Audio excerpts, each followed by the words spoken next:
அன்பிற்கினிய மாதா தொலைக்காட்சி சுவஞ்சர்களே, தமிழினிய நெஞ்சங்களே, வணக்கம். திரிகடுகத்தில் இணைந்திருக்கும் உங்கள் ஒவ்வொருவருக்கும் நன்றியின் வாழ்த்துகள். இன்று மீண்டும் செய்யுள் 27 நாம் இருக்கின்றோம். 3ஆம் கருத்தினை இன்று பார்க்கவிருக்கின்றோம். தூய்மையானவரின் செயல்கள். உன் பொழுது நீராடி உண்டலும் என் பெரினும் பால் பற்றி சொல்லா விடுதலும் தோல் வற்றி சாயினும் சான்றாண்மை குன்றாமை இம்மூன்றும் தூயமென்பார் தொழில். திரிகடுகம் 27. இன்று 3ஆம் கருத்து, தோல் வற்றி சாயினும் சான்றாண்மை குன்றாமை.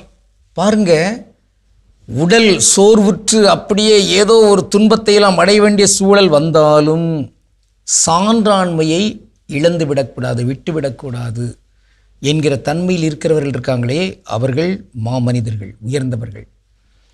அத்தகைய தன்மை எதுவும் நடக்கட்டும், ஆனால் எதுவும் நடக்கிறது என்பதற்காக நான் என் உயிரையே இழப்பதற்கான சூழல் வந்தாலும் கூட இந்த முதன்மையான மேன்மையான அந்த விழுமிய தன்மையிலான அந்த வாழ்க்கை முறையை நான் இழந்துவிட முடியாது, இழக்கக்கூடாது. அவ்வளவுதான்.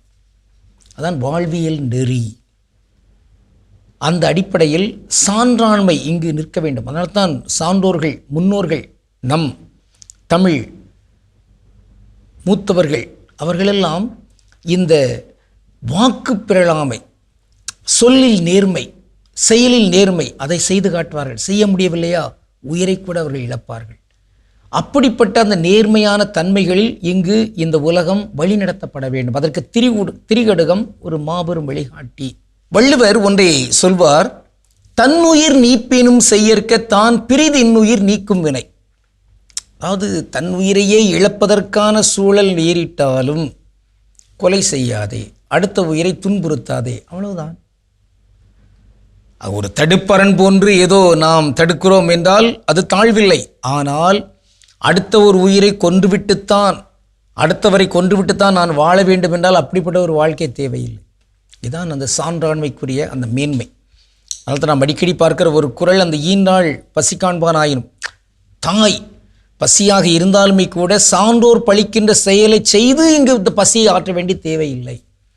அப்படிப்பட்ட அந்த மேன்மை, அந்த அறநெறி, அந்த உயர்நெறி, அதில் நாம் நிலைத்து நிற்க வேண்டும் என்று திரிகடுகம் அழைப்பு விடுக்கிறது. இன்று நாம் பார்ப்பதற்கு உரிய ஒரு தனித்தமிழ் சொல் சாயினும். இன்றைய செய்யுளில் வருகிற ஒரு சொல் சாயினும். இப்போது சாய்ந்து விட்டாலும், வீழ்ந்து விட்டாலும், வீழினும் என்றெல்லாம் இருக்கிறது பாருங்க.